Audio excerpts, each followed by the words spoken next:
Hey guys, I am going to introduce today single leg work. One of the biggest things I've seen all the athletes I've worked with, triathletes, crossfitters, sprinters, football players, soccer players, any athlete, it requires single leg strength. You can't be strong double-legged essentially without single leg strength. And in most sports, you spend on one leg and then the other. You don't spend it on both legs, right? For a lot of them. So in order to get faster, be more explosive, etc., you need to have single leg strength. Now, let's throw the sports out of it. Let's say, forget sports. What about overall health? Well, overall health, even more so you need single leg strength. You need single leg strength before you can ever develop double leg strength, especially if you're older. Like I have a couple 6-year-old athletes. My dad's a great example. My dad's a skier. He wants to ski till he's old and until he has nothing left in him.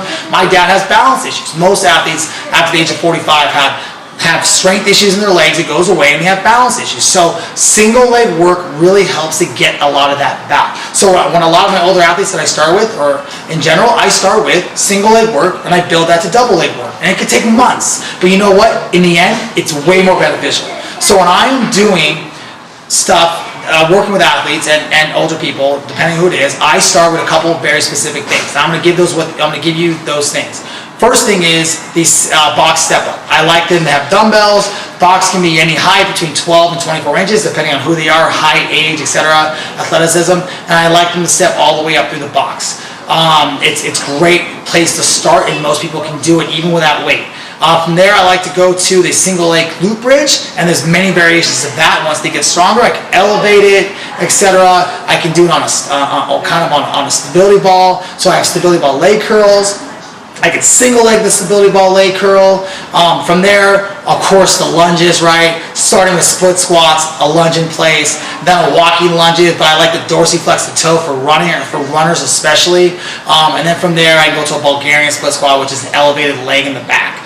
Lastly, or moving on, I love the single leg RDL. It helps with balance especially. You can have them hold something with their opposite arm, but it really helps build the hamstrings accordingly to their level.